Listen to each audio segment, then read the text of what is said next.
موضوع الدرس الاستعانة بالصبر والصلاة والتسبيح، سورۃ قاف، تفسیر ابن کثیر۔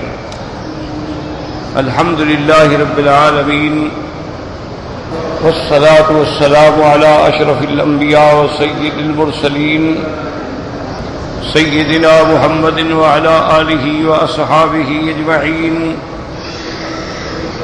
اللهم صل على سيدنا محمد وعلى آل سيدنا محمد كما صليت على إبراهيم وعلى آل إبراهيم في العالمين إنك حميد مجيد۔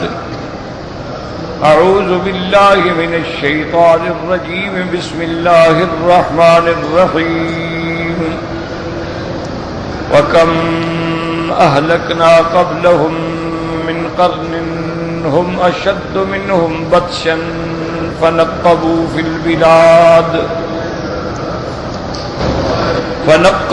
البلاد هل من محيص إن في ذلك ذكرى لمن كان له قلب أو ألقى السمع وهو شهيد۔ وَلَقَدْ خَلَقْنَا السَّمَاوَاتِ وَالْأَرْضَ وَمَا بَيْنَهُمَا فِي 6 أَيَّامٍ وَمَا مَسَّنَا مِن لُّغُوبٍ فَاصْبِرْ عَلَىٰ مَا يَقُولُونَ وَسَبِّحْ بِحَمْدِ رَبِّكَ قَبْلَ طُلُوعِ الشَّمْسِ وَقَبْلَ الْغُرُوبِ وَمِنَ اللَّيْلِ فَسَبِّحْهُ وَأَدْبَارَ السُّجُودِ۔ قال المؤلف والمفسر رحمه الله تعالى: أدام النفع بعلومه وعلومكم في الدارين آمين، إلى أن قال قوله عز وجل: فاصبر على ما يقولون، يعني المكذبين، اصبر عليهم واهجرهم هجرا جميلا، وسبح بحمد ربك قبل طلوع الشمس وقبل الغروب۔ وكانت الصلاة المفروضة قبل الإسراء 2، قبل طلوع الشمس في وقت الفجر، وقبل الغروب في وقت العصر۔ وقيام الليل كان واجبا على النبي صلى الله عليه وسلم وعلى أمته حولا، ثم نسخ في حق الأمة وجوبه، ثم بعد ذلك نسخ الله تعالى ذلك كله ليلة الإسراء ب5 صلوات، ولكن منهن صلاة الصبح والعصر، فهما قبل طلوع الشمس وقبل الغروب۔ اب مفسر رحمۃ اللہ علیہ فرماتے ہیں کہ اللہ نے حکم فرمایا کہ سبح بحمد ربک، اس سے مراد یعنی نماز ہے۔ وکانت الصلاۃ المفروضۃ لیلۃ الاسراء، اور معراج سے پہلے اللہ تبارک و تعالی نے صرف 2 نمازوں کا حکم دیا تھا۔ ایک نماز جو ہے طلوع الشمس سے پہلے یعنی فجر کی نماز، اور ایک نماز جو ہے غروب سے پہلے یعنی عصر کی نماز۔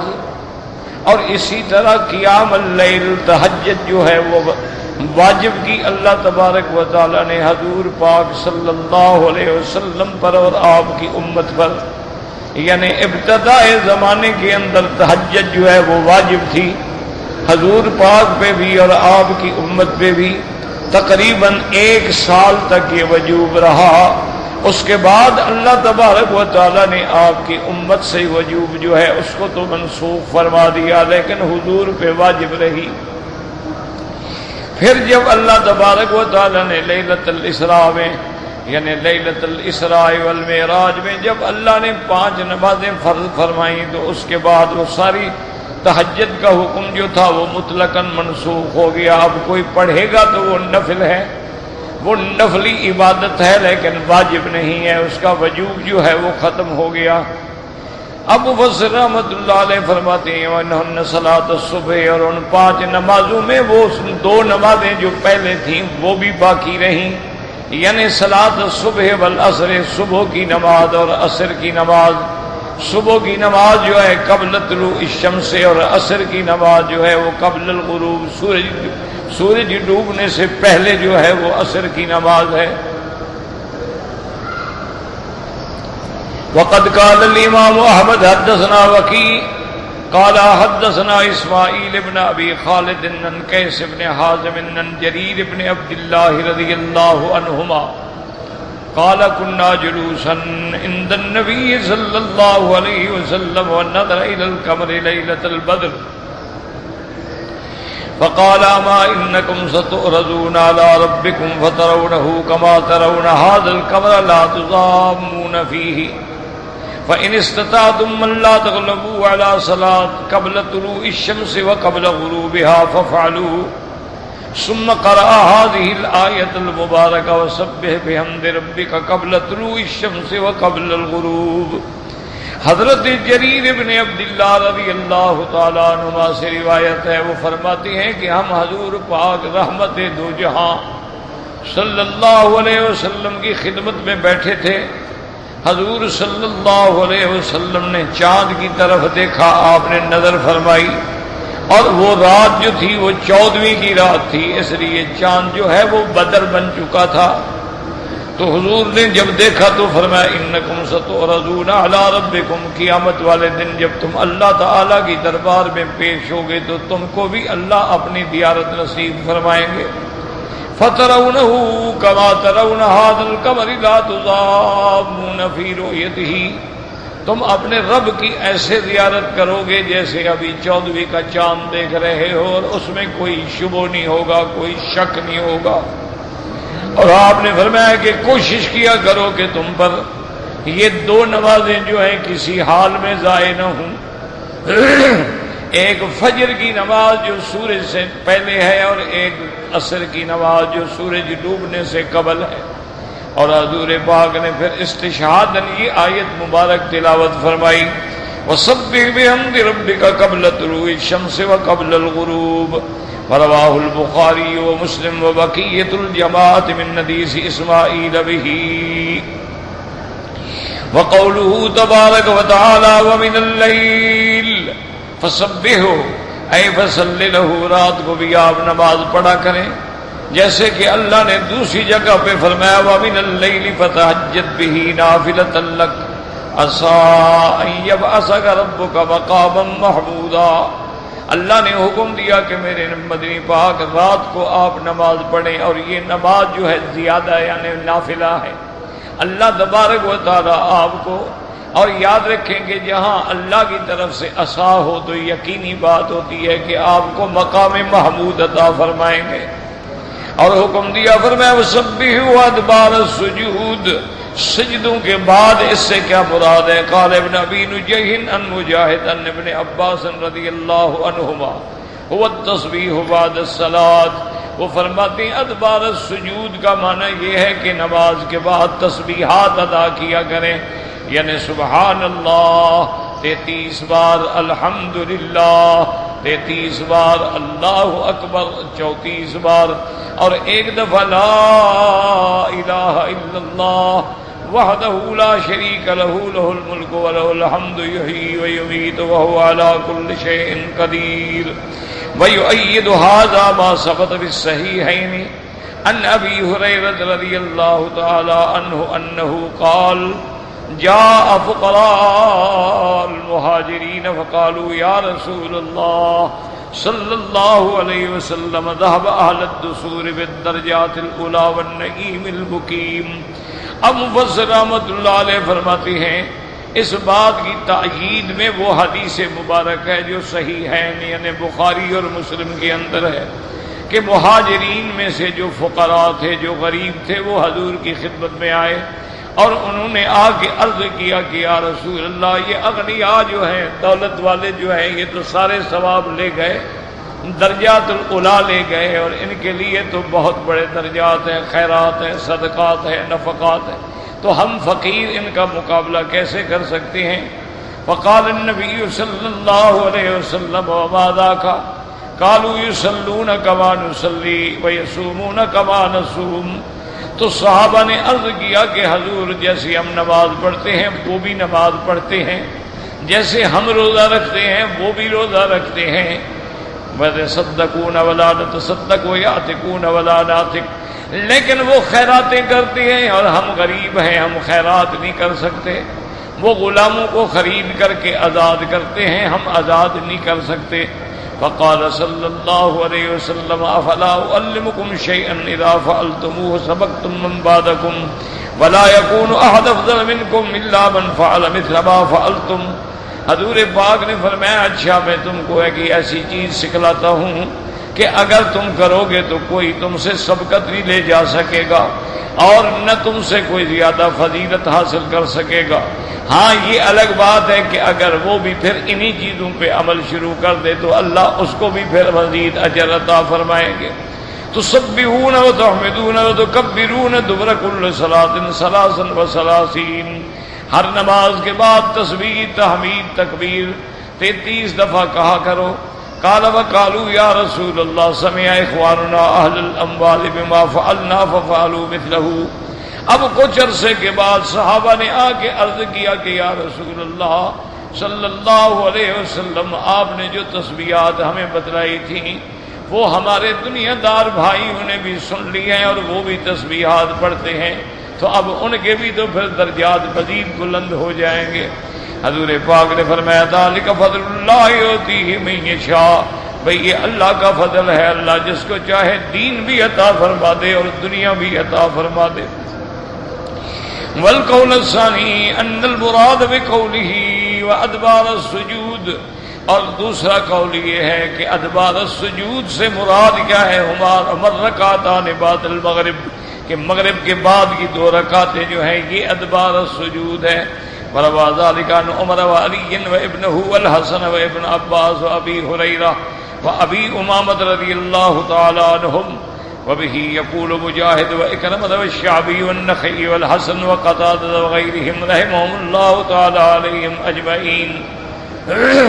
اور بعض مفسرین فرماتی ہیں کہ ادبار السجود کا معنی یہ ہے کہ مغرب کی نماز کے بعد 2 رکعتیں پڑھنا. حضرت عمر، حضرت علی، حضرت حسن ابن عباس، ابی ہریرہ، ابی امامہ رضوان اللہ علیہم صحابہ میں سے اور تابعین میں سے حضرت مجاہد، حضرت اکرمہ، حضرت شعبی، نخعی، حسن قتادہ رحمہم اللہ وہ فرماتی ہیں کہ ادبار السجود سے مراد یہ ہے کہ مغرب کے بعد کی 2 رکعتیں پڑھنی.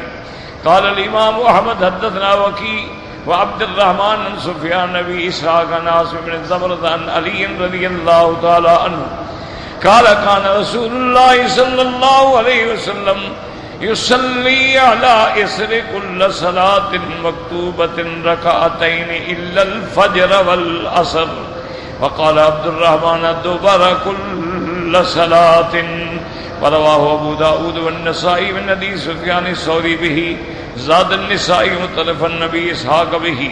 اس حدیث پاک میں آتا ہے حضرت علی رضی اللہ تعالی عنہ روایت فرماتے ہیں کہ حضور پاک رحمت 2 جہاں صلی اللہ علیہ وسلم ہر فرض نماز کے بعد 2 رکعتیں نماز پڑھا کرتے تھے، لیکن فجر کے بعد نہیں پڑھتے تھے اور عصر کے بعد بھی نہیں پڑھتے تھے، کیونکہ فجر کے بعد نماز پڑھنا منع ہے، عصر کے بعد بھی نماز پڑھنا منع ہے. ایک حدیث مبارک میں ہے کہ لا صلاۃ بعد الفجر حتی تطلع الشمس ولا صلاۃ بعد العصر حتی تغرب الشمس.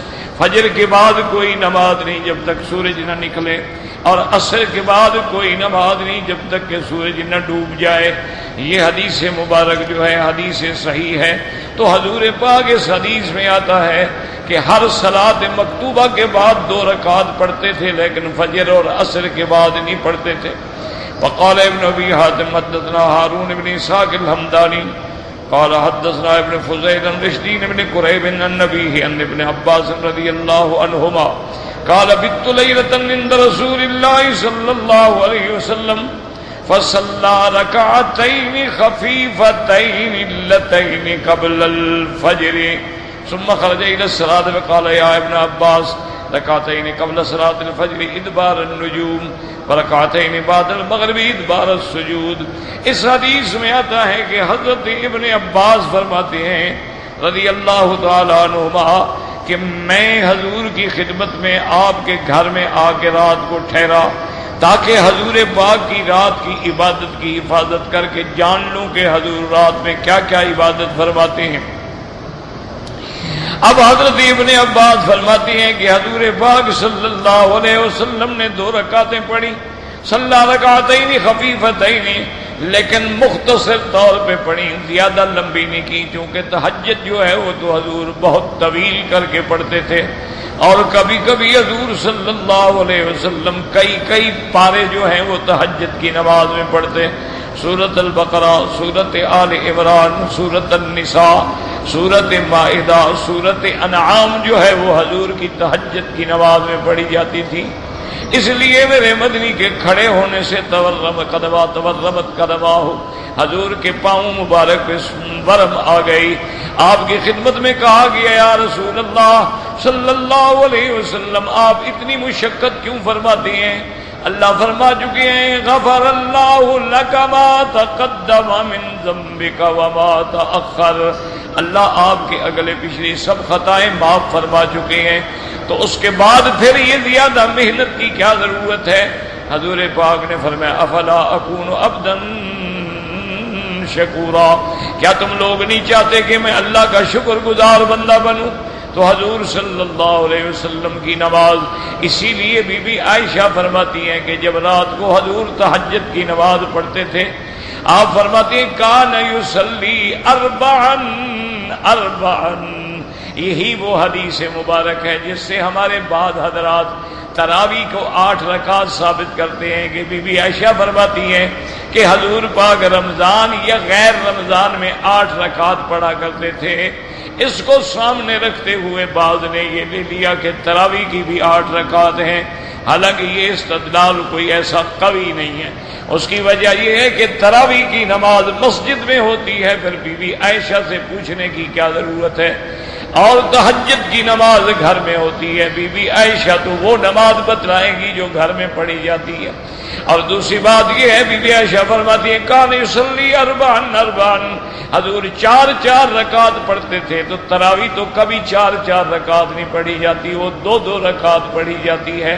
تو اس سے صاف واضح ہے کہ وہ تہجد کے بارے میں فرما رہی ہیں کان یصلی اربعا فلا تسأل عن حسنہن وطولہن، اور بی بی فرماتی تھی کہ میرے بیٹے حضور کی نماز جو لمبی ہوتی تھی، حضور کی نماز میں جو ظاہری جو باطنی حسن تھا، خشوع تھا، خضوع تھا، اس کے بارے میں کیا پوچھتے ہو؟ حضور کی نماز کا کوئی کیا مقابلہ کر سکتا ہے؟ اب حضرت ابن عباس فرماتے ہیں کہ حضور نے مختصر 2 رکعتیں پڑھی قبل صلاۃ الفجر، اور یہ ثم خرج الی الصلاۃ، اور اس کے بعد پھر حضور اپنے گھر سے فجر کی نماز پڑھنے کے لیے چلے، اور آپ نے مجھے فرمایا یا ابن عباس رکعتین قبل صلاۃ الفجر ادبار النجوم، کہ اللہ نے جو ہمیں حکم دیا ہے ادبار النجوم اور ادبار السجود کا، تو ادبار النجوم یہ ہے کہ 2 رکعتیں فجر کی نماز پڑھی جائے، یہ ستاروں کے ڈوبنے کا وقت ہے اور صبح کے طلوع ہونے کا وقت ہے۔ ادبار السجود کا معنی یہ ہے کہ مغرب کے بعد کی 2 رکعتیں پڑھی جائیں، یہ غروب ہو جانے کے بعد کی نماز ہے۔ رواہ الترمذی عن شام الرفاعی محمد بن فضیل به وقال غریب لا نعرف الا من هذا الوجه، حدیث ابن عباس رضی اللہ عنہما وانه بات في بيت خیلۃ خالته میمونہ رضی اللہ تعالی عنہا، اور اس حدیث میں آتا ہے کہ حضرت ابن عباس اپنی خالہ کے گھر میں بی بی میمونہ جو حضور کی بی بی ہیں، امہات المومنین ہیں، زوج النبی المصطفیٰ رضی اللہ تعالی عنہا، اور یہ بی بی میمونہ وہ شان والی بی بی ہے، ان کی زندگی بھی عجیب ہے۔ ولدت بصرف، یہ مقام صرف ہے۔ جب آپ مدینہ منورہ جاتے ہیں تو راستے میں ایک جگہ آتی ہے جہاں بی بی کی قبر مبارک ہے، اسی کا نام مقام صرف ہے۔ بی بی صاحبہ اسی صرف میں پیدا ہوئی، نکاح بیا رسول اللہ صلی اللہ علیہ وسلم فی صرف، اور اسی مقام پر حضرت بی بی کا حضور سے نکاح ہوا، اور حج کے بعد بنا بہا رسول اللہ صلی اللہ علیہ وسلم فی صرف، اور حضور پاک صلی اللہ علیہ وسلم کے گھر میں رخصتی بھی اسی مقام پہ ہوئی ہے۔ اور اللہ کی شان انسان دیکھیں کہ تو وفیت بھی هذا المقام، اور بی بی کی موت بھی اسی مقام پہ آئی ہے، بی بی میمونہ رضی اللہ تعالی عنہ۔ اب آپ جب مدینہ جاتے ہیں نا جی، تو جہاں آبادی ختم ہوتی ہے نوریہ کی، تو بائیں ہاتھ پہ ایک چار دیواری ہے، وہ قبر ہے بی بی میمونہ کی رضی اللہ تعالی عنہ امہات المؤمنین۔ حضرت ابن عباس فرماتے ہیں بت فی بیت خالتی، میں اپنی خالہ کے گھر میں رات گزاری۔ یہ صحابہ کا شوق تھا تاکہ حضور پاک کی نماز سیکھیں۔ اب اس کے بعد فرماتی ہے وصلی تلک اللیلۃ والنبی صلی اللہ علیہ وسلم رکعۃ ثابت فی الصحیحین، حضور پاک نے اس رات 13 رکعت نماز پڑھی۔ کیا مانا؟ 10 رکعت آپ نے پڑھی تراویح اور 3 رکعت آپ نے وتر کے پڑھے، تو 13 رکعت حضور صلی اللہ علیہ وسلم نے ادا فرمائے ہیں۔ وغیر اما هذه الزیاد غریبۃ لا تعرف الا من هذا الوجه ورشدین بن قریب ضعیف ولعله من کلام ابن عباس رضی اللہ عنہما موقوفا علیہ واللہ اعلم۔ لیکن مفسر فرماتے ہیں کہ اس کے اندر ایک راوی رشدین ابن قریب ہے جو ضعیف ہے، اور ہو سکتا ہے کہ یہ حدیث مرفوع نہ ہو کہ بلکہ حدیث موقوف ہو، یعنی کلام حضرت ابن عباس رضی اللہ تعالی عنہما ہو۔ تو اب اللہ تبارک و تعالی نے، چونکہ آپ کا سبق رہ گیا تھا کئی دنوں سے، تو اب ان آیات مبارکہ میں اللہ نے جو حکم دیا، ایک حکم تھا صبر کا کہ فصبر، اور الحمدللہ ثم الحمدللہ میں نے آپ کو صبر کے معنی بتا دیے کہ صبر کا معنی ہوتا ہے رکنا، منع، موت پہ صبر، صدمے پہ صبر، یہ بھی صبر ہے، نیکی پہ جمے رہنا یہ بھی صبر ہے، گناہوں سے بچنا یہ بھی صبر ہے۔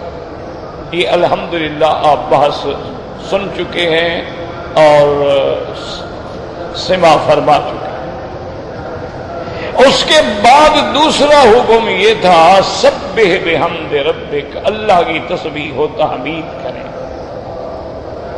تسبیح پر بھی الحمدللہ میں نے کل کے درس میں عرض کر دیا تھا کہ سارے قرآن میں آپ دیکھیں تو حیران ہو جائیں گے کہ اللہ نے تسبیح کے بارے میں جو حکم دیے ہیں نا، وہ کوئی صیغہ ایسا نہیں ہے جس میں تسبیح کا حکم نہ ہو۔ یعنی کہیں اللہ فرماتے ہیں سبح بحمد ربک، اور کہیں اللہ تبارک و تعالی نے فرمایا سبح للہ ما فی السماوات و ما فی الارض، اور کہیں فرمایا یسبح للہ ما فی السماوات و ما فی الارض، اور کہیں فرمایا ملائکہ کے بارے میں یسبحون اللیل والنہار لا یفترون، اور کہیں فرماتے ہیں کہ اللہ کے فرشتے جو حملۃ العرش ہیں یحملون العرش ویسبحون، وہ بھی تسبیح کہتے ہیں، اور کہیں اللہ تبارک و تعالی فرماتے ہیں سبحوہ بکرۃ وأصیلا، اور کہیں اللہ فرماتے ہیں وَإِن مِّن شَيْءٍ إِلَّا يُسَبِّحُ بِحَمْدِهِ وَلَٰكِن لَّا تَفْقَهُونَ تَسْبِيحَهُمْ۔ تو یاد رکھیں ہر چیز تسبیح کہتی ہے، اللہ نے انسانوں کو بھی حکم دیا ہے تسبیح کا۔ اب یاد رکھو تسبیح کا معنی نماز بھی ہے، اور تسبیح کا معنی اللہ تبارک و تعالیٰ کی تنزیہ کا عقیدہ رکھ کے آپ کی تنزیہ، یعنی آپ کو ہر صفت نقصان سے پاک تصور کرنا۔ جیسے کہ علماء فرماتی ہیں اللہ کی شان ہے متصف بسائر صفات الجمال والکمال والجلال، منزہ عن سائر صفات العجز والنقص والاختلال۔ اللہ تمام صفات جمال، جلال، کمال سے متصف ہے اور ہر صفت نقصان سے پاک ہے۔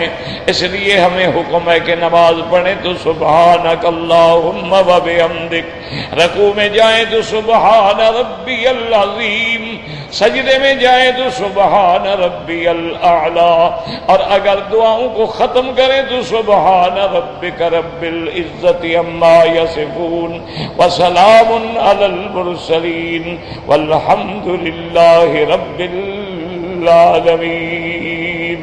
یہ الحمدللہ آپ پہلے بھی پڑھ چکے.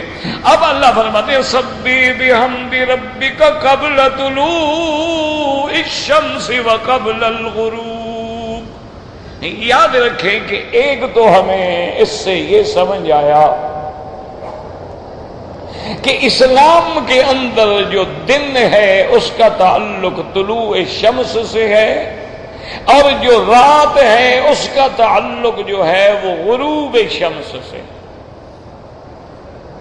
یعنی دن کب شروع ہوگا؟ جب سورج نکلے، اور رات کب شروع ہوگی؟ جب سورج ڈوب جائے. یہ جو انگریزوں نے اور کفار نے اپنا ایک ٹائم بنایا ہے کہ 12 بجے کے رات کے بعد جو ہے ان کی تاریخ بدل جاتی ہے، یہ محض ان کے حسابی قاعدے ہیں، قواعد ہیں. اس کے پیچھے ان کے پاس کوئی دلیل نہیں ہے. چلو یعنی قرآن پاک سے دلیل نہ ہو، تورات سے ہو، انجیل سے ہو، وہ بھی نہیں ہے، ایک حساب کتاب ہے. انہوں نے اپنا ایک سسٹم بنایا. تو یہ ان کے ایک قواعد ہیں. جیسے مثلا انہوں نے اپنا جو ابتداء سنہ ہے، نیا سال ہے، وہ جنوری سے شروع کرتے ہیں اور دسمبر پہ ختم کرتے ہیں. اسی طرح انہوں نے مہینے جو ہیں اس کے اندر ایک مہینہ فروری کا ایسا بھی ہے جس کے 28 دن ہیں. یہ ان کے قواعد ہیں، حساب کتاب ہے. اس کا ان کے نزدیک بھی اور کسی اور کے نزدیک بھی دین سے کوئی تعلق. اور دوسری بات یاد رکھیں کہ سورج بھی ڈوبتا ہے اور چاند بھی ڈوبتا. یہ ایک بات یاد رکھیں. علماء اسلام کے نزدیک سورج اور چاند حرکت کرتے ہیں اور ان کی منزلیں ہیں، ان کے ابراج ہیں، ان کے اسفار ہیں، جن کو اللہ نے قرآن میں بڑی وضاحت سے بیان فرمایا ہے. اللہ فرماتے ہیں تبارک الذی جعل فی السماء بروجا وجعل فیہا سراجا وقمرا منیرا. تو بروج ہیں، منازل ہیں. اسی طرح اللہ فرماتے ہیں للشمس ينبغي لها ان تدرك القمر ولا الليل سابق النهار وكل في فلك يسبحون. اللہ فرماتے ہیں یہ سارے ایک فلک میں چل رہے ہیں. یاد رکھو بعض علماء فرماتے ہیں آسمان الگ چیز ہے، فلک جو ہے وہ الگ چیز ہے.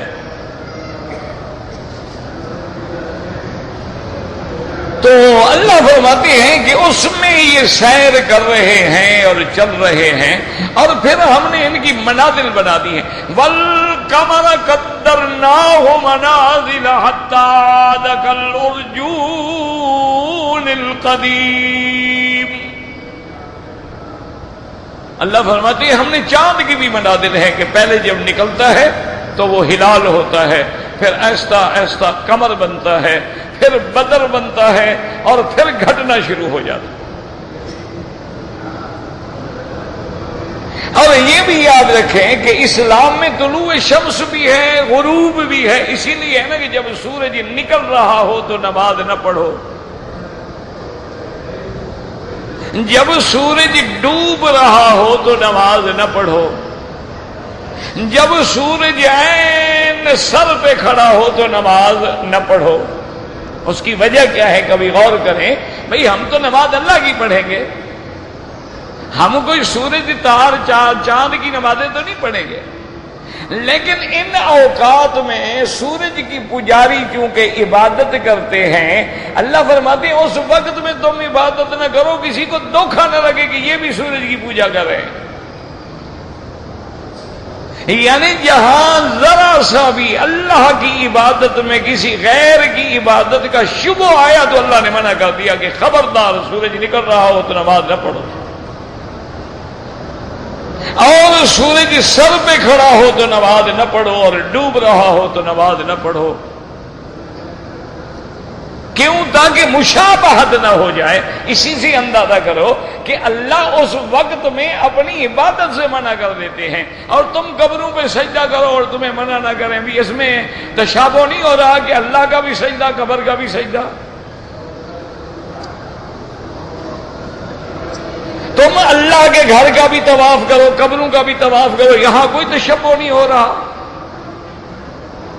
تم اللہ کو بھی یا اللہ، یا رحمان، یا رب البیت، اور یا نبی، یا رسول، یا ولی، یا پیر، دونوں کو ہر میں ندا سے پکارو، تو یہاں تشبہ نہیں ہو رہا۔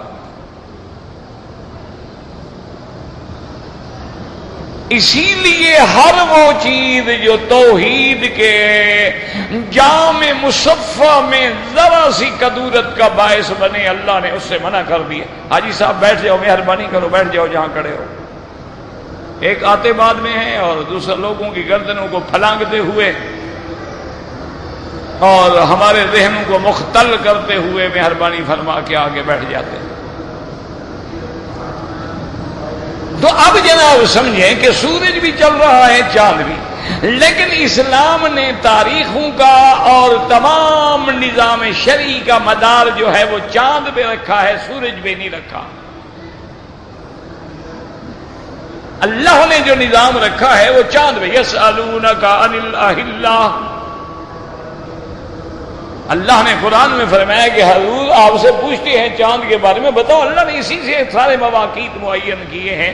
اب آپ دیکھیں نا جی کہ رمضان کے مہینے کا حساب ہم چاند سے کریں گے، ذی الحج کے 10 دنوں کا حساب ہم چاند سے کریں گے، عیدین کا حساب ہم چاند سے کریں گے، جمعرات ہے، جمعہ ہے، فطر ہے، ضحیٰ ہے، چاند سے کریں گے۔ اللہ کا حکم ہے، یہ اللہ کا کرم ہے، یاد رکھو۔ اللہ چاہتے سورج سے بھی حکم دے دیتے، کیا مشکل تھی؟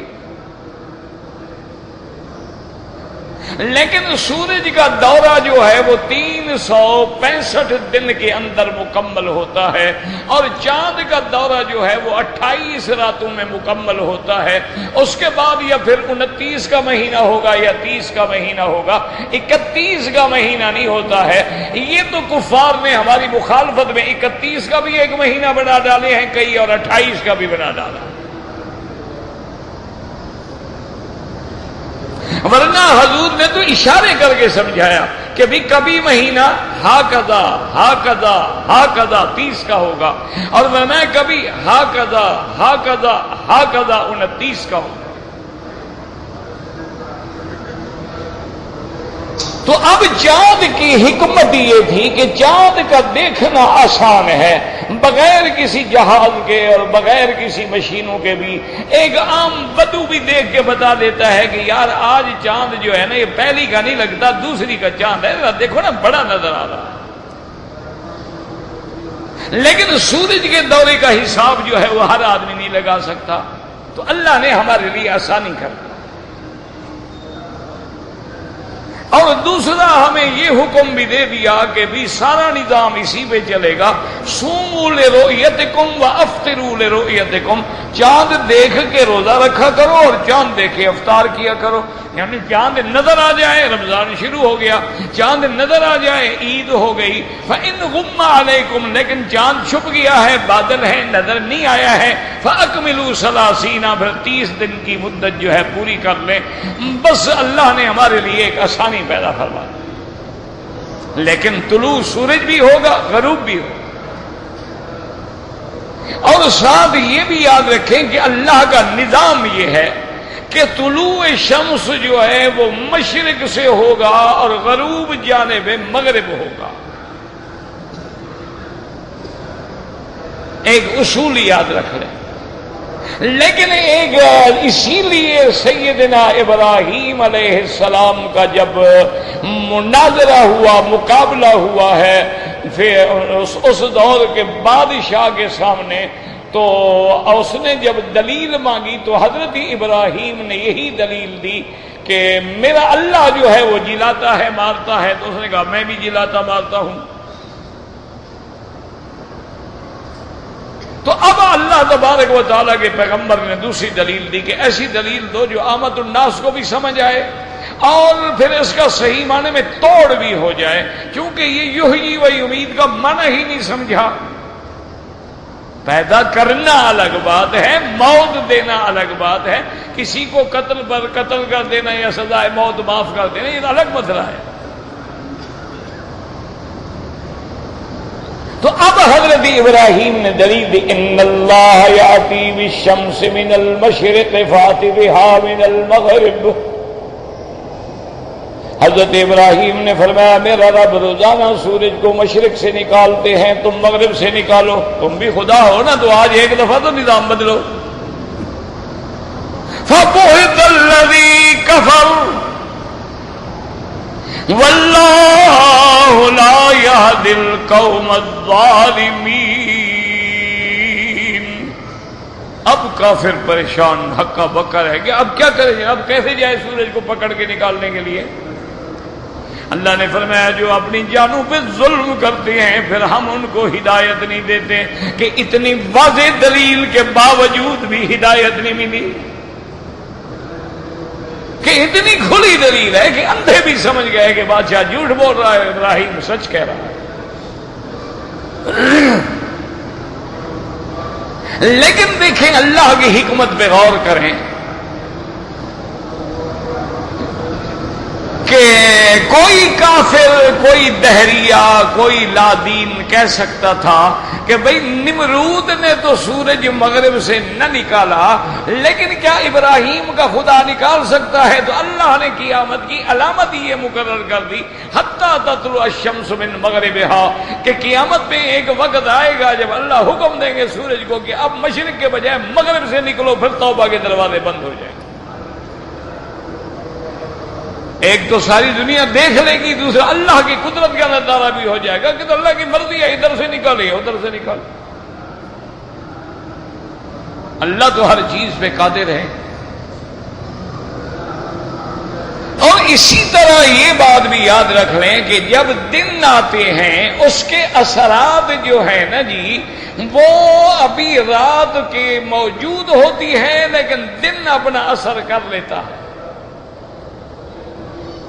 والذی جعل اللیل والنہار خلفتین لمن اراد ان یذکر او اراد شکورا، اللہ نے دن کو رات کا خلیفہ بنایا، رات کو دن کا خلیفہ بنایا، تو صحیح خلافت یہ ہے کہ ابھی پہلا خلیفہ موجود ہو کہ دوسرے کا اثر ہو جائے۔ کیا معنی؟ مثلا یہ ہے کہ آپ نے چاند دیکھا رات کو کہ جی رمضان شریف کا چاند نظر آ گیا ہے، تو ابھی آپ نے روزہ نہیں رکھا ہے لیکن تراویح شروع ہو جائے گی کہ نہیں؟ وہ تو ابھی رات ہے، ابھی ہم نے روزہ ہی نہیں رکھا، تو تراویح کا کیا وہ معنی یہ ہے کہ اس دن نے، اس خلیفے نے اس کے حضور میں اثر کر دیا ہے۔ اسی لیے علماء کہتے ہیں کہ خلیفہ بلا فصل صرف حضرت ابو بکر ہے، باقی جو ہے وہ خلیفہ عمر ہے، خلیفہ عمر خلیفہ ابو بکر ہے، عثمان خلیفہ عمر ہے، علی خلیفہ عثمان ہے، اور خلیفتہ بلا فصل جو ہے وہ حضرت ابو بکر ہے، کہ حضور ابھی زندہ با حیات گھر میں موجود ہے کہ ابو بکر مصلی پہ کھڑا ہو گیا۔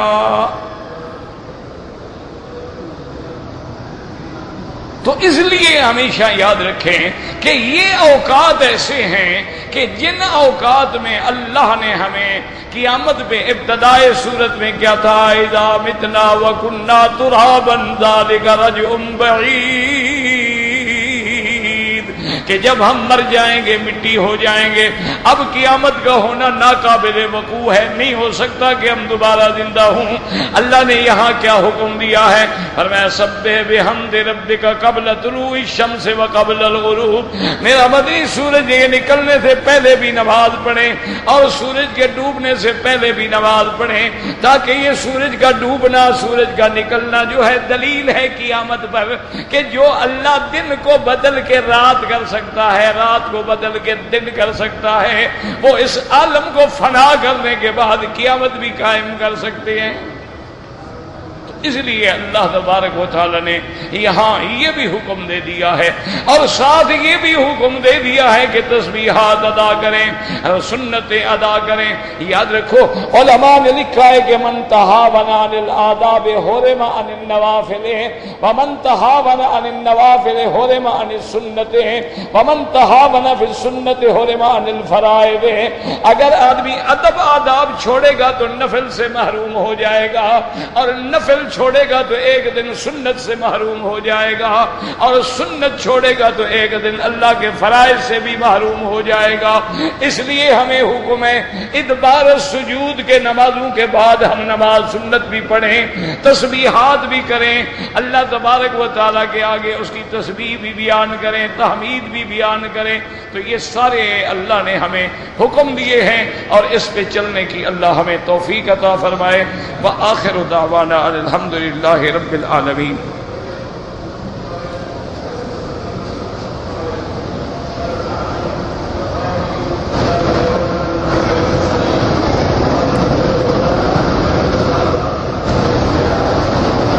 بھئی اگر ایک آدمی سو گیا، اس کو سونے میں احتلام ہو گیا، غسل کرے، بس غسل کر کے بات ختم۔ اب اس کے بس میں تھوڑا ہے حرم میں سو گیا، یہ تو نیند ہے، نیند میں تو اس کی ذمہ داری کوئی نہیں ہے جب تک کہ جاگے نہیں۔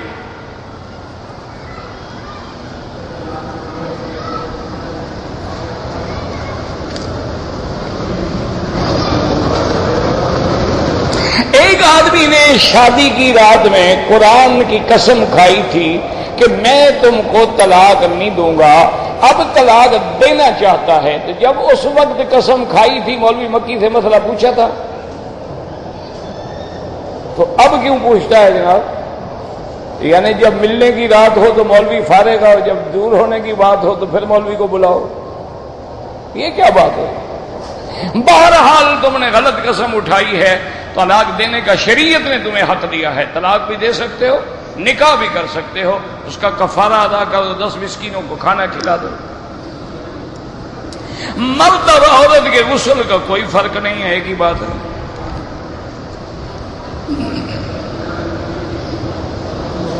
کہتے ہیں جی کہ بعض علماء کہتے ہیں کہ حضور صلی اللہ علیہ وسلم کے روضہ مبارک پر جب صلاۃ و سلام پڑھے جاتے ہیں تو حضور سنتے ہیں، بالکل حدیث ہے، صحیح حدیث ہے۔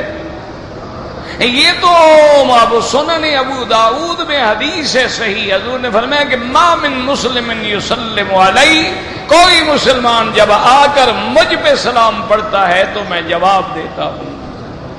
تو جواب تو تب دیں گے نا جب سنیں گے، سنیں گے نہیں تو جواب کیا دیں گے؟ اور پھر تمام انبیاء حیات ہیں، اس میں تو جھگڑا ہی کوئی نہیں، وہ تو صرف ایک کرامیہ فرقہ ہے باطلہ جو انبیاء کی حیات کا منکر ہے، ورنہ انبیاء کی حیات کا تو کوئی منکر نہیں۔ انبیاء تو دیکھیں نا، جب شہداء کی حیات منصوص ہے، اللہ فرماتے ہیں کہ شہید زندہ ہے، اور نبی تو کروڑ درجے شہیدوں سے زیادہ شان والے ہیں، بلکہ شہید جب تک نبی کا کلمہ نہ پڑھے وہ تو مقام شہادت پہ پہنچ ہی نہیں سکتا۔ انبیاء تو زندہ ہے، اس میں کیا؟ اور پھر دوسری حدیث ہے، حضور نے فرمایا جو درود و سلام دور سے پڑھا جاتا ہے اللہ فرشتوں کے ذریعے مجھ پہ پہنچاتے ہیں، اور جو آدمی میرے سامنے مواجہہ شریف میں پڑھتا ہے رد اللہ علیہ روحی فردہ علیہ السلام او کما قال النبی صلی اللہ علیہ وسلم۔ اور ایک میری درخواست ہے کہ ایسے مسئلوں میں خدا کے لیے اختلاف نہ کرو، نہ جھگڑے کرو، نہ مناظرے کرو، نہ کتابیں لکھو، یہ میری ایک درخواست ہے۔ اس کی وجہ یہ ہے کہ جو نہ سننے والے ہیں نا جی، وہ زور لگائیں گے نہیں سنتے نہیں سنتے، مر گئے حتیٰ کہ نعوذ باللہ گستاخی ہوگی، کافر ہو جائے گا، ایمان سے بھی نکل جائے گا۔ اچھا، اور جو سننے کے قائل ہیں وہ بھی بڑھتے جائیں گے بڑھتے جائیں گے بڑھتے جائیں گے، کہتے ہیں کہ حتیٰ کہ ازواج مطہرات بھی آپ پہ پیش ہوتی ہیں، اور انبیاء جہاں چاہیں جب چاہیں تشریف لے جائیں، وہ اور بڑھتے جائیں گے، وہ بھی حد سے نکل کے گمراہ ہو جائیں گے۔ لہذا حق یہ ہے کہ ہماری کوئی حیثیت نہیں کہ ہم اللہ کے نبی کی زندگی اور موت پہ بحث کریں. جتنا حدیث میں ہے آمنا، جتنا قرآن میں ہے آمنا، اس کے علاوہ نہ ایک قدم آگے بڑھیں گے نہ ایک قدم پیچھے ہٹیں. اللہ نے فرمایا ہے کہ شہید زندہ ہے ایمان ہے. جب شہید زندہ ہے تو نبی کا نمبر پہلے ہے. اولئک مع الذین انعم اللہ علیہم من النبیین والصدیقین والشہداء. تو شہید تو تیسرے نمبر پہ ہے. یہ اچھی بات ہے کہ تھرڈ کلاس والوں کے کمرے میں اے سی لگا ہوا ہو اور فرسٹ کلاس والے ہاتھ میں پنکھا لے کے بیچارے گرمی بھوکتے ہیں. یہ اچھا انصاف ہے اللہ کا. اور پھر میرا بھائی اگر یہ سننا سنانا بالکل نہیں ہے، وہ تو حدیث ہے کہ جب انسان مردے کو دفن کر کے چل رہا ہوتا ہے، یسمع قرع نعالہم، ان کے جوتی کے چلنے کی آواز بھی سن رہا ہوتا ہے مردہ. اور اگر مردہ قبر میں زندہ نہیں ہے تو سوال مٹی سے ہوتا ہے. من ربک ما دینک ما تقول فی حق ھذا الرجل الذی بعث فیکم. یہ سوال جواب کس سے ہوتا ہے؟ مٹی سے. یہ ستون سے تو کبھی نہیں آئے فرشتے پوچھنے کہ من ربک. تو ایسی بحثوں میں خدا کے لیے نہ پڑے. نہ قیامت میں تم سے یہ مسئلے پوچھے جائیں گے. تم اسی بات پہ قائم رہو جتنی حد ہے. حضور نے فرما دیا ہے سلام پڑھیں گے جواب دیتا ہوں، اور حضور نے فرمایا دور سے پڑھو گے پہنچایا جاتا ہے. حضور نے فرمایا جمعرات میں اور سوموار رات میں مجھ پہ زیادہ درود پڑھا کرو تاکہ تمہارا زیادہ درود مجھ پہ پیش ہو. بس جتنا ہے آمنا، نہ بڑھو نہ گھٹاؤ.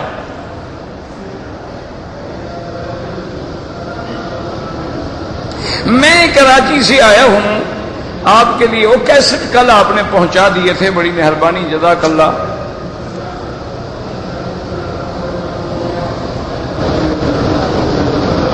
اگر طواف کرتے ہوئے مجھے کمر کی تکلیف ہے، تکلیف ہو جائے، بیٹھ جاؤ. پھر جہاں بیٹھے ہو ایک قدم پیچھے ہٹ کے پھر طواف شروع کر دو، کوئی مسئلہ نہیں. یہ تو اسلام میں نہیں ہے کہ نفلی عبادت کرتے ہوئے مر جاؤ. یہ تو کہیں نہیں لکھا ہوا. نہیں کر سکتے ہو نہ کرو، بیٹھ کے کعبہ شریف کو دیکھتے رہو.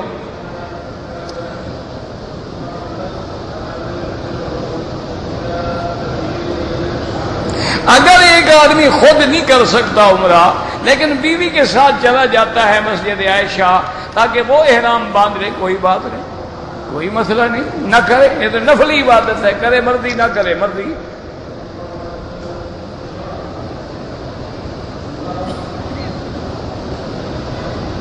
بہرحال آپ اگر کچھ خیرات کرنا چاہتے ہیں اس کے لیے سب سے بہتر جو ہیں وہ دین کے مدرسے ہوتے ہیں، جہاں طلباء ہوتے ہیں، قرآن و حدیث پڑھا جاتا ہے، یا صدقہ جاریہ کوئی مدرسہ بن رہا ہے اس میں مدد کر دیں، مسجد بن رہی ہے مدد کر دیں، اور جہاں جہاں مستقل نظر آئے دیتے ہیں، کوئی منع نہیں ہے. احرام کی حالت میں داڑھی کا بال ٹوٹ گیا کچھ نہیں ہوتا. مجھے یاد نہیں آتا کہ 7 چکر ہوئے تھے یا 1 چکر کم ہوا. جو ہو گیا اللہ قبول فرمائے. وہ ہم میں نہ پڑھو. 6 تو ہو گئے نا، اکثر تو ہو گئے نا. بہت زیادہ احتیاط کرنی ہے تو 1 دفعہ طواف دوہرا دو.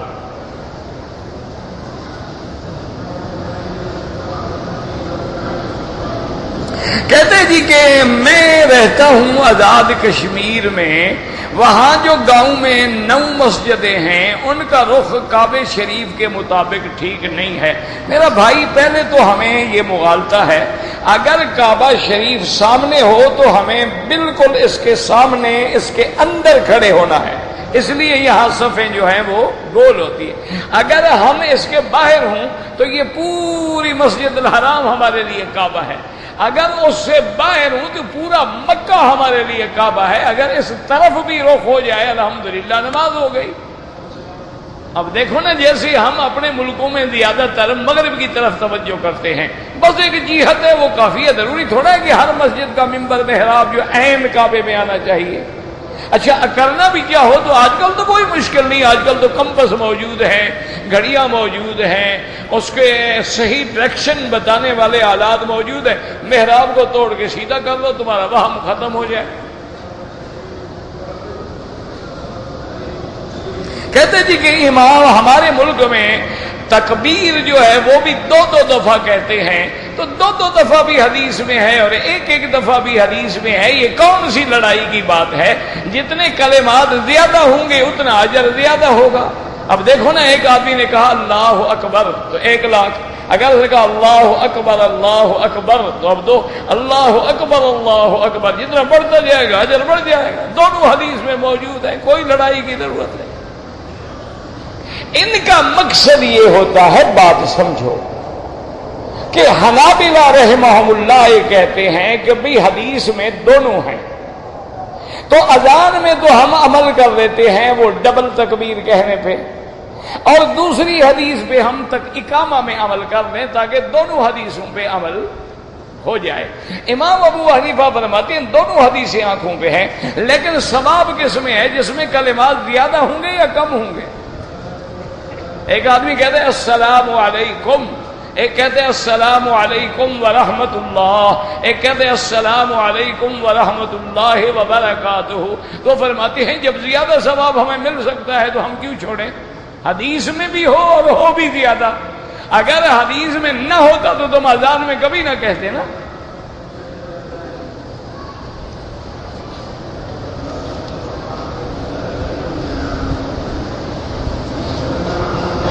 اگر ایک عورت نے مدینہ منورہ سے نیت عمرے کی کر لی ہے اور حیض آ گیا، کوئی بات نہیں، اپنے ہوٹل میں رہے اور پابند سمجھے اپنے آپ کو کہ وہ احرام میں ہے، احرام کی پابندیاں اس پہ لاگو ہیں.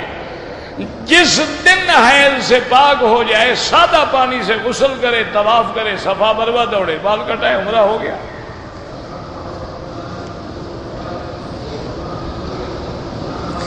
ایک عورت نے صفا مروہ کے 7 کے بجائے 14 چکر لگا، بس اللہ معاف کرے، ورنہ ادا نہیں ہوتا ہے. لازم ہے کہ صفا سے شروع کرو، مروہ پہ ختم کرو. اس نے صفا سے شروع کیا ہے اور صفا پہ ختم کیا ہے. افضل یہ ہے کہ دوبارہ دوہرا دے ایک دفعہ.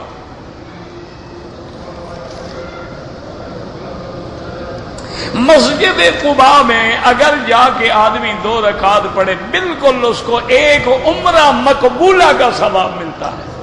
اچھا یہ تو مسجد قباء ہے، ویسے بھی ہر مسجد میں فجر کی نماز کے بعد بیٹھ جاؤ، سورج نکلنے کے 20 منٹ بعد تک کوئی دنیاوی بات نہ کرو، قرآن پڑھو، ذکر کرو، یہ چپ کر کے بیٹھے رہو. پھر 4 رکعت 2 رکعت کر کے پڑھ لو. ایک حدیث میں آتا ہے اللہ اس کو عمرے کا اور حج کا ثواب عطا فرماتا ہے.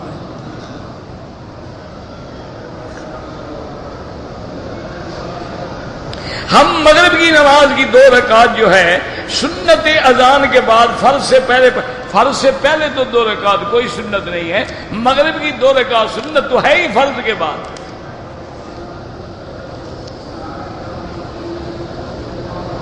جو آدمی حج کرتا ہے اس کا گناہ معاف ہو جاتے ہیں. کوئی شبہ ہے؟ جو شبہ کرے وہ کافر ہے. جب اللہ کے نبی نے فرما دیا ہے کہ حج کرنے سے اس کے سارے گناہ معاف ہو جاتے ہیں تو بات ختم ہو گئی. جو لوگ مسلمانوں کو حملے کر کے مارتے ہیں وہ فساد ہے، وہ کوئی جہاد نہیں. جہاد کے احکام ہیں، جہاد کے شرائط ہیں. یہ بالکل زیادتی ہے کہ بے گناہوں کو مارا جائے اور ان لوگوں کو جن بیچاروں کو پتہ بھی نہیں ہوتا. انا للہ و انا الیہ راجعون. اصل میری بات یہ ہے میرا بھائی کہ دونوں طرف سے غلطی ہے. ایک طرف سے تحقیق نہیں ہے اور دوسری طرف سے جذبات نے اندھا کر دیا. بس دعا کریں کہ اللہ ہدایت عطا فرمائے. ورنہ اصول یہ تھا کہ ہمیں اس مسئلے کو سمجھنا چاہیے. یہ کبھی نہیں ہو سکتا کہ کوئی مسلمان ایسی حرکت کرے. دیکھو جی کوئی ہے دیوبندی ہے، بریلوی ہے، شیعہ ہے، سنی ہے، یہ کیا ہے کہ مسجد میں جا کے یا ان کے عبادت خانے میں جا کے اڑا دو لوگوں کو. یہ کہاں لکھا؟ حضور نے تو فرمایا کہ جنگ کرنے کے بعد بھی کافروں کے عبادت خانے جو ہے ان کو مت گراؤ. حضور نے فرمایا کہ اگر کوئی کافروں کا پنڈت ہے، پادری ہے، اس کو مت قتل کرو. حضور نے فرمایا کوئی عورت ہے اس کو مت قتل کرو، کوئی بچہ ہے اس کو مت قتل کرو. اسلام تو سلامتی کا نام ہے.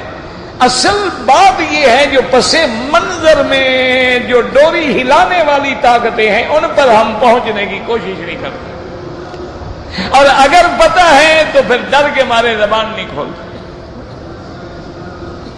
ورنہ کوئی مسلمان کبھی کسی مسلمان کو نہیں قتل کر سکتا ہے۔ من یقتل مؤمنا متعمدا فجزاؤہ جہنم خالدا فیہا وغضب اللہ علیہ ولعنہ وعد لہ عذابا مہینا۔ حضور نے فرمایا کہ اے کعبہ، تیری عظمت جو ہے ساری کائنات میں زیادہ ہے، لیکن ایک مسلمان کا خون تجھ سے بھی زیادہ عظمت والا۔ دعا کرو اللہ اس فساد کو ختم فرمائے، اللہ تبارک و تعالی دونوں جانبوں کو صحیح فیصلے کرنے کی توفیق دے، ہدایت کے فیصلے فرمائے۔ تم کعبہ شریف میں ہو، دعا تو کر سکتے ہو بھائی، اور اللہ مسلمانوں کو کفار کے چنگل سے بھی نکالے۔ یہ جب تک ہم کافروں کے چنگل میں ہیں تو یہ ہوگا۔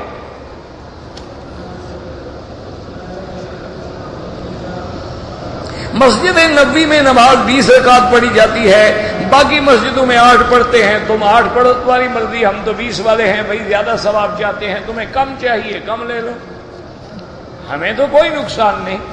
8 رکعت پڑھو گے تو 8 لاکھ کا ثواب ملے گا نا، اور 20 پڑھو گے۔ اچھا، پھر جو ابھی حدیث ہم نے پڑھی ہے، حضور نے 13 رکعت پڑھی، جب تم نے 8 پڑھی تو 13 کے بھی تو مخالف ہو گئے نا، جس میں 11 ہیں تم 11 کے بھی مخالف ہو گئے۔ ہم نے 20 پڑھی، ہم نے تو ساری حدیثوں پہ عمل کر لیا، 13 والی بھی آ گئی، 11 والی بھی آ گئی، 8 والی بھی آ گئی، ہم نے تو کوئی حدیث نہ چھوڑی حضور پاک کی۔ تم اگر 4 حدیثیں چھوڑو تو ماشاءاللہ، اور ہم چاروں پہ عمل کریں تو پھر بھی ہم حدیث نہیں مانتے۔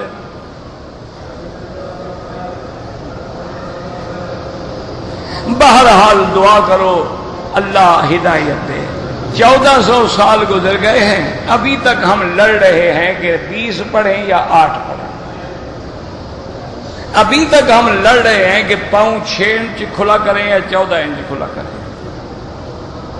ابھی تک ہم لڑ رہے ہیں کہ ہاتھ کان کے برابر ہوں یا کندھوں کے برابر ہوں یا سینے کے برابر ہوں۔ ابھی تک ہم لڑ رہے ہیں کہ کانوں کو یوں پکڑ کے نماز پڑھیں یا یوں کر کے نماز پڑھیں یا یوں کر کے نماز پڑھیں۔ انا للہ و انا الیہ راجعون۔ آج اگر کافر کو تم دعوت اسلام دو، وہ کہے کہ صاحبان پہلے مولویوں سے کہو اسی نماز پہ تو متفق ہو جائے، پھر آؤ ہمارے پاس دعوت دینے کے لیے۔ تو اللہ نے جو رحمت بنائی تھی ہم نے اس کو الٹا عذاب بنا دیا۔ انا للہ و انا الیہ راجعون۔ دعا کرو اللہ امت اسلام کو اتحاد عطا فرمائے، یہ سارے جھگڑے ختم کرو۔ ہم نے ایک عمرہ پاکستان سے کیا، دوسرا مدینے سے کیا۔ اب اگر کرنا چاہو مسجد عائشہ سے بھی کر سکتے ہو، نہ کرو تمہاری مرضی ہے، یہ نفلی عبادت ہے۔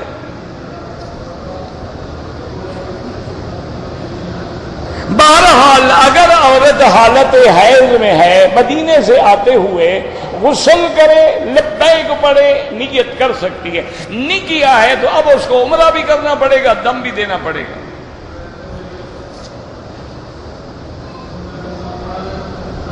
کہتے جی کہ ہمارے یہاں جتنی مسجدیں ہیں سارے امام بدعتی ہیں، بدعت والے کے پیچھے تو نماز نہیں ہوتی۔ حضور کی حدیث ہے من وقر صاحب بدعت فقد اعان علی ہدم الاسلام، جو کسی بدعتی کی توقیر کرے، عزت دے، اس نے اللہ کے دین اسلام کو گرا دیا ہے۔ تو بہرحال آپ جو ہے اپنی جماعت کر لیا کریں۔ بدعتی ایمان والا ہے، اگر وہ مشرک نہیں ہے تو ایمان والا ہے، اور اللہ کے ساتھ غیروں کو شریک کر کے پکارتا ہے تو ایمان ختم ہو گیا۔ ہم نے غصے میں اپنی بیوی کو طلاق دی اور گھر میں اپنی بیوی، بھائی اور بھابھی کے سامنے نکاح پڑھ لیا، حلالہ نہیں کیا۔ نہیں جناب، اگر 3 طلاق دی ہے تو اب بغیر حلالے کے وہ حلال ہوتی ہی نہیں۔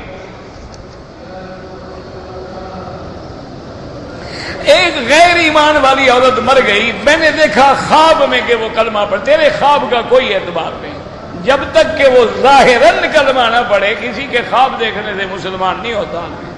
اچھا، اور تمہیں خواب میں دوسروں کی عورتیں نظر آتی ہیں، یہ کیا وجہ ہے؟